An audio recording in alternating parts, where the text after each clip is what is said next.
तो भारत 24 पर आप देख रहे हैं भारत का बजट और सरकार का कहना है कि ये कल्याणकारी बजट है, समावेशी बजट है जिसमें हर वर्ग का ध्यान रखा गया है और अलग अलग सेक्टर्स की क्या अपेक्षाएं थी लगातार उसको लेकर तो हम चर्चा करते ही रहे हैं और लोगों की उम्मीदों पर कितना खरा उतरा है ये बजट उसको लेकर भी चर्चा लगातार जारी है।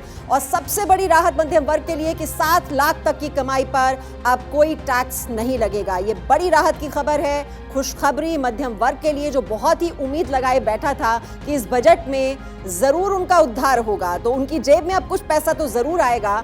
और अब हम एक बार फिर से चलते हैं IIM अहमदाबाद जहां से करुण इस वक्त हमारे साथ हैं। करुण, अब जरा इन छात्रों से जरा पूछिए कि अलग अलग सेक्टर्स को लेकर जो ऐलान किए गए हैं, जो अहम घोषणाएं की गई हैं, कुछ ऐसी भी रही क्या जो इनकी उम्मीदों पर खरी नहीं उतरी? बहुत कुछ अच्छा भी हुआ है, चाहे आप एजुकेशन सेक्टर की बात करें, कृषि सेक्टर की, रियल एस्टेट की, ऑटो सेक्टर की, खासतौर पर ग्रीन बजट की बात की जा रही है कि हमें अपनी निर्भरता फॉसिल फ्यूल्स पर घटानी है क्योंकि पेट्रोल और डीजल की जो कीमतें हैं बहुत ज़्यादा बढ़ चुकी हैं, उससे भी निजात मिलेगी और साथ ही साथ प्रदूषण से भी मुक्ति मिल पाएगी अगर हम ग्रीन एनर्जी का इस्तेमाल करते हैं। तो ये इलेक्ट्रिक वाहनों को का भी काफ़ी बढ़ावा दिया जा रहा है। क्या ये एक सही दिशा में उठाया गया कदम है? बिल्कुल बिल्कुल, चलिए इन्हीं से जान लेते हैं क्योंकि इस बजट में प्रावधान किया गया है इलेक्ट्रिक व्हीकल्स की बात होती है, EV व्हीकल्स की, और उनकी तरफ सरकार लगातार इंसेंटिव्स दे रही है और सब्सिडी भी देने की बात हो रही है। तो आपसे ही जानना चाहेंगे यहाँ पर कि जो ये सेक्टर है EV और ग्रीन एनर्जी की बात हो रही है, जरा उसके बारे में बताएं और साथ ही साथ कैपिटल गेन्स की भी बात हो रही है, उसको आप कैसे देखते हैं? श्योर। तो कैपिटल गेन्स पे क्या हो रहा है कि सेक्शन 54 और 54F में पहले कोई डिडक्शन की लिमिट नहीं थी, तो कोई भी फाउंडर है उसने 200 करोड़ के शेयर्स बेचे अपने, तो वो कैपिटल गेन से बचने के लिए उतना एक रेसिडेंशियल प्रॉपर्टी में इन्वेस्ट कर लेते थे। अभी वो लिमिट को 10 करोड़ कर दिया है, जिससे क्या हो रहा है कि जो एकदम एक्सट्रीम वेल्दी लोग हैं उनको अभी भी टैक्स देना पड़ेगा कोई भी बड़े कैपिटल गेन पे। तो इससे 2 फोल्ड्स हो रहा है, एक तो गवर्नमेंट का जो टैक्स रेवेन्यू है वो इंक्रीज होगा क्योंकि 10 करोड़ के ऊपर उनको अभी पैसे मिलेंगे। सेकेंडली, ये हाउसिंग सेक्टर में स्पेशली जो लग्जरी हाउसिंग सेगमेंट है जो कि आजकल बहुत ही ज़्यादा न्यूज़ में आ रहे हैं कि कोई 280 करोड़ के घर खरीद रहे हैं, वो सब चीज़ें, तो उसकी सेल थोड़ी कम होने की आवश्यकता ज़्यादा हो जाएगी। 2 करोड़ 80 लाख तक के और भाई उससे भी महंगे मकान खरीदे। लेकिन ग्रीन एनर्जी पे कोई बोलना चाहेगा क्योंकि इलेक्ट्रिक व्हीकल की खूब बात हो रही है। तो ग्रीन एनर्जी पे गवर्नमेंट ने इस साल ज़्यादा फोकस रखा है। आप अपन देख सकते हैं कि 35,000 करोड़ का ओवरऑल इन्वेस्टमेंट सरकार ग्रीन एनर्जी में करना चाहती है, जो भारत के फ्यूचर के लिए बहुत इंपॉर्टेंट है क्योंकि जैसे इंडिया का जो फ्यूचर रहेगा उसमें ग्रीन हाइड्रोजन, सोलर, EVs, ये सब जो चीज़ें रहेगी वो एनर्जी सिक्योरिटी बढ़ाएगी। इंडिया का जो डिपेंडेंस है वो कम होगा और जो मैक्रो सिचुएशन है वो भी इम्प्रूव होगी क्योंकि अपना जो इम्पोर्ट्स है उसमें oil is one of the biggest import. तो अगर ऑयल का इम्पोर्ट कम होगा तो वो अपने देश के इसके लिए फॉरेन एक्सचेंज रिजर्व्स के लिए अच्छा होगा। इसलिए आई थिंक ग्रीन एनर्जी पे भारत के फ्यूचर के लिए बहुत इंपॉर्टेंट है और बहुत अच्छे सराहनीय कदम उठाए गए। ठीक है करुण, बिल्कुल, यानी कि अपने पैसे भी बचेंगे और पोल्यूशन भी कम होगा, पर्यावरण को भी फायदा पहुंचेगा। जी बिल्कुल, ग्रीन एनर्जी पर इस पर काफी फोकस बनाकर रखा गया और इसीलिए इलेक्ट्रिक वाहन जो हैं वो अब और भी ज्यादा सस्ते हो जाएंगे और जो चार्जिंग स्टेशंस का इंफ्रास्ट्रक्चर है अब उस पर भी ध्यान दिया जाएगा, इसको और ज्यादा विकसित किया जाएगा। लगातार ये चर्चा जारी रहेगी, आप बने रहिए भारत 24 के साथ। आप देख रहे हैं भारत का बजट पर ये स्पेशल कवरेज लगातार जारी रहेगी। एक छोटे से ब्रेक के लिए रुक रहे हैं।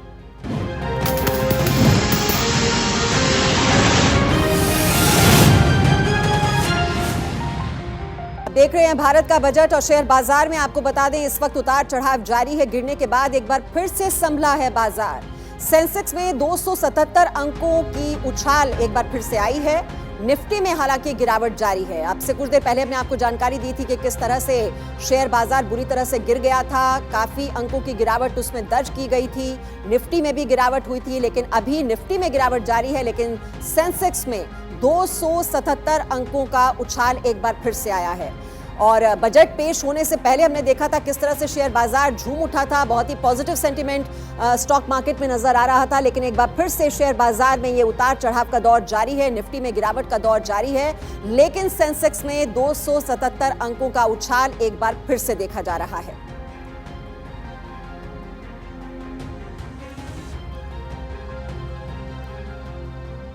और एक बार फिर से चलते हैं IIM अहमदाबाद से। करुण इस वक्त हमारे साथ हैं। करुण, हायर एजुकेशन की बात की जाए तो इस बार जो आउटले है उसको बढ़ा दिया गया है, लगभग 8% उसमें बढ़ोतरी कर दी गई है, लेकिन जो IIMs हैं उनके जो फंड्स हैं उसमें काफी रिडक्शन कर दी गई है, वो आधा कर दिया गया है, जबकि जो IITs हैं, NITs हैं, उनके लिए फंड एलोकेशन बढ़ा दिया गया है। जरा इस पर रिएक्शन लीजिए।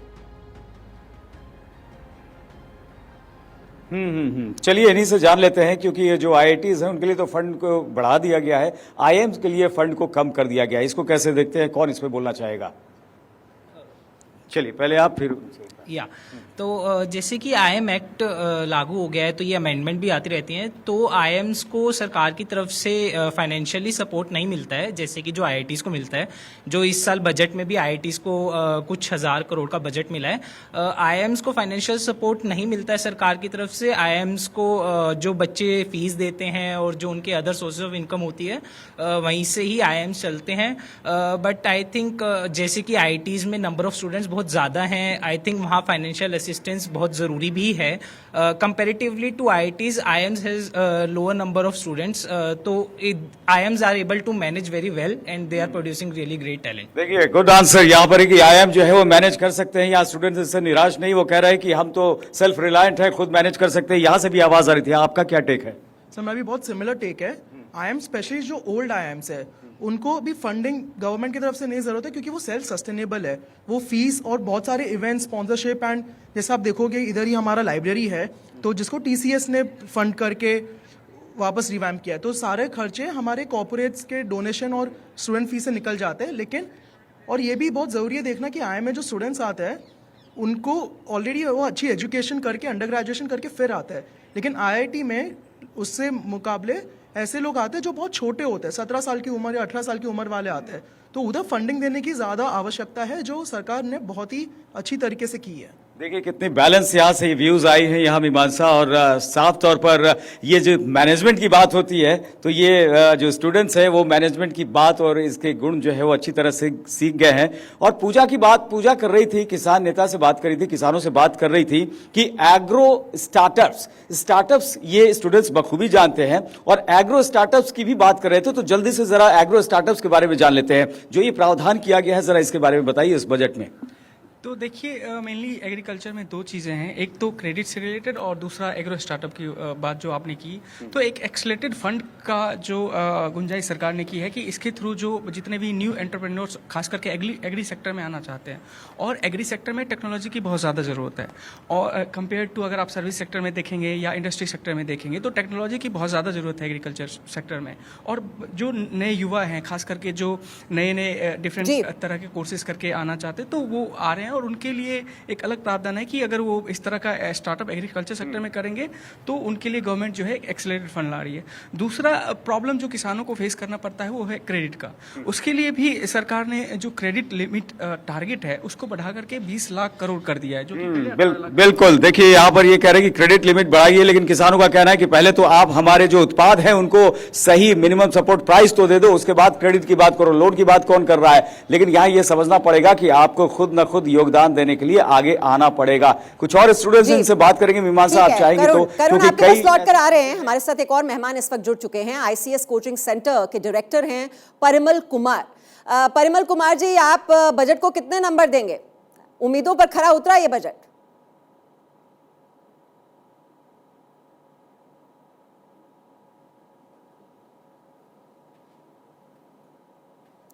जी परिमल जी, मेरी आवाज आप तक पहुंच पा रही है? आपको अनम्यूट करना होगा, आपकी आवाज नहीं आ रही।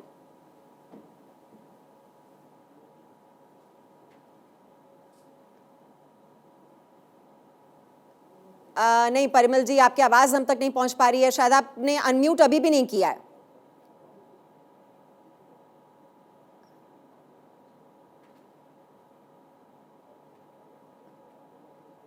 ये चलिए फिर से कोशिश करेंगे हम आपसे ये कनेक्शन करें और जो अलग अलग वर्ग हैं, हालांकि देखिए सरकार का कहना है कि ये कल्याणकारी बजट है, समावेशी बजट है, हर वर्ग को ध्यान में रखकर ये बनाया गया है। और खास तौर पर जो गरीब तबके की अगर हम बात करें तो देखिए इस बार जो बड़ी बात है वो मुफ्त राशन योजना जो है वो 1 साल के लिए बढ़ा दी गई है और पीएम आवास योजना के तहत जो फंड एलोकेशन है उसमें 66% की बढ़ोतरी इस बार की गई है।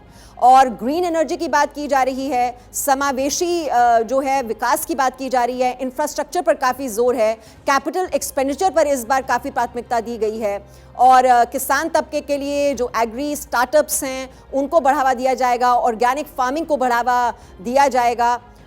तो तमाम ऐसी योजनाएं हैं जो कि लागू की जाएंगी और हर वर्ग की हम यहाँ पर कोशिश कर रहे हैं कि बजट को लेकर वो कितने खुश हैं, कितने संतुष्ट हैं, वो सारे रिएक्शंस जो हैं वो हम आप तक पहुँचाएं। हालांकि जो विपक्ष है वो कह रहा है कि ये चुनावी बजट है, 2024 के चुनावों को ध्यान में रखकर ये बजट तैयार किया गया है।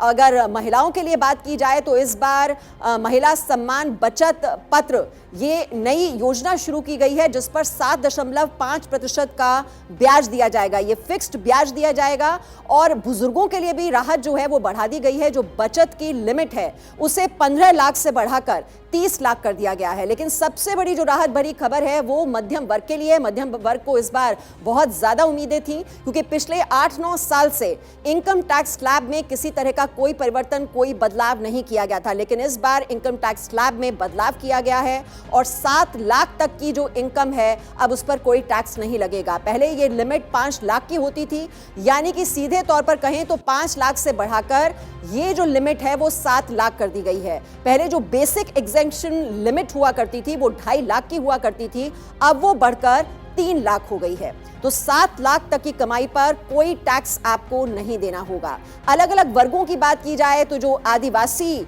मिशन की भी बात की जा रही है, आदिवासी बच्चों के लिए जो एकलव्य मॉडल स्कूल हैं वो बनाए जाएंगे, उनमें शिक्षकों की भर्ती भी की जाएगी, लगभग 38,000 शिक्षकों की भर्ती उनमें की जाएगी।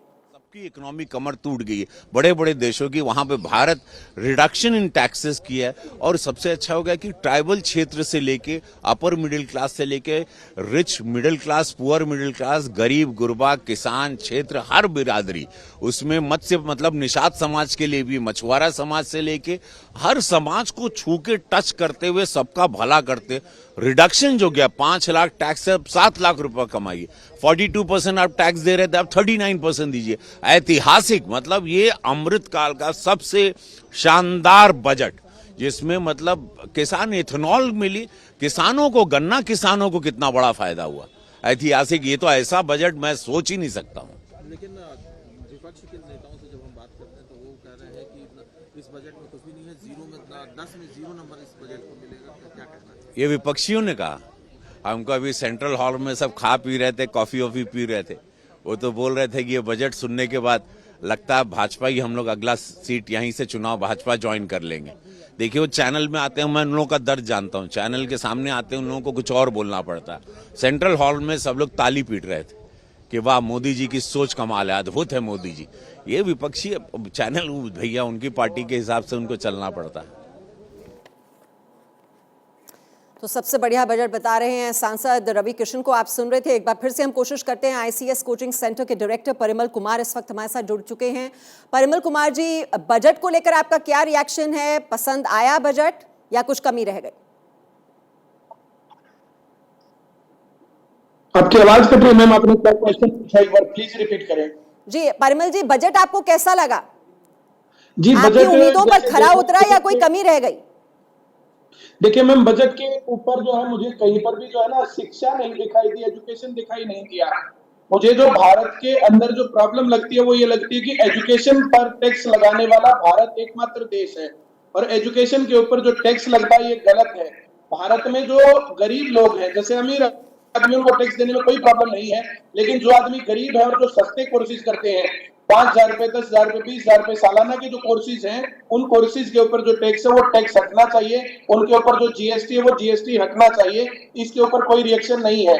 बाकी हम बात करेंगे 5 लाख से 7 लाख रुपए का वो किया है। अब जो है ये इसमें तो जो थोड़ा थोड़ा जो है लगभग हर साल जो आगे बढ़ता ही रहता है और मैंने बहुत ज्यादा देखा नहीं, अभी मैं शाम को देखूंगा।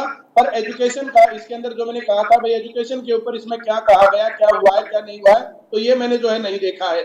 अब जैसे कोई भी इंस्टीट्यूशन है जो सही लेवल पर चल रहा है उन लोगों को जो एजुकेशन के ऊपर 18% जीएसटी देना पड़ता है, ये सीधे सीधे गरीब बच्चों की पॉकेट के ऊपर मार है और जो बच्चे पढ़ नहीं पा रहे हैं।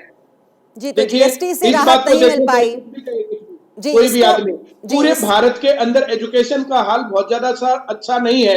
बहुत अच्छे इंस्टीट्यूशंस हैं लेकिन वहां तक रेंज सब लोगों की नहीं है, लगातार फीस बढ़ रही है, उसके ऊपर कोई भी काम इसमें नहीं किया गया है और एजुकेशन का जिक्र इसमें नहीं है। अगर आपके चैनल की वहां तक आवाज पहुंचती है, मंत्रियों तक पहुंचती है, तो आपको भी पूछना चाहिए कि एजुकेशन पर टैक्स क्यों है और ये कब तक कंटिन्यू रहेगा।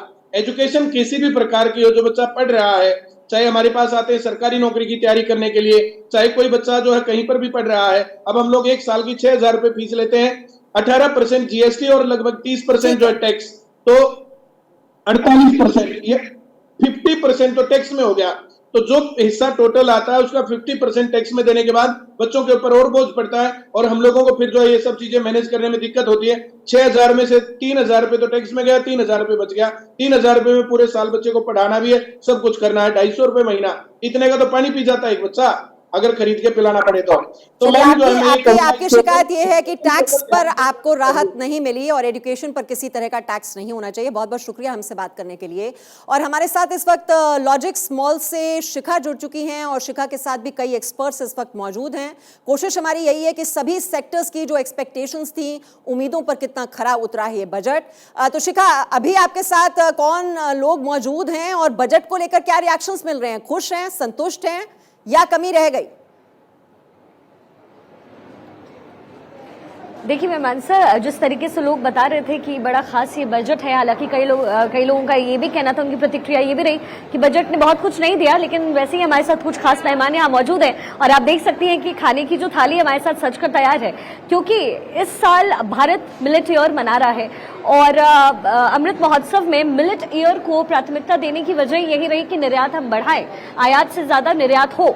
ऐसे में मिलेट ईयर को लेकर के निकता, और चूंकि आप जब हमारा डिस्कशन हो रहा था तो आपने हॉस्पिटैलिटी की भी बात कही, आपने कहा कि हॉस्पिटैलिटी में फिर जीएसटी ले लीजिए, तो इस बजट में जीएसटी, हॉस्पिटैलिटी और अगर मैं मिलेट ईयर की बात करूं और उससे एक्सपोर्ट की बात करूं, तो आप इस बजट को कैसे देख रहे हैं? देखिए, हमारा बजट बहुत ही अमेजिंग है एंड हमारी इकोनॉमी को बहुत फायदा होने वाला है। एंड मैं आज सुबह से ही प्री बजट जहाँ भी बैठी हूँ शोज में यही कह रही हूँ कि हमें दो जगहों पे फोकस डालना चाहिए, infrastructure and agriculture. And agriculture हमारा जो प्राइमरी है उसको हमें सिर्फ किसानों के किसान हमें खाना देते हैं, हमें अन्न देते हैं, सिर्फ इतना नहीं सोचना चाहिए, हमें बड़ा सोचना चाहिए। किसान हमें अन्न देते हैं और यही अन्न हम एक्सपोर्ट करेंगे पूरे विश्व में।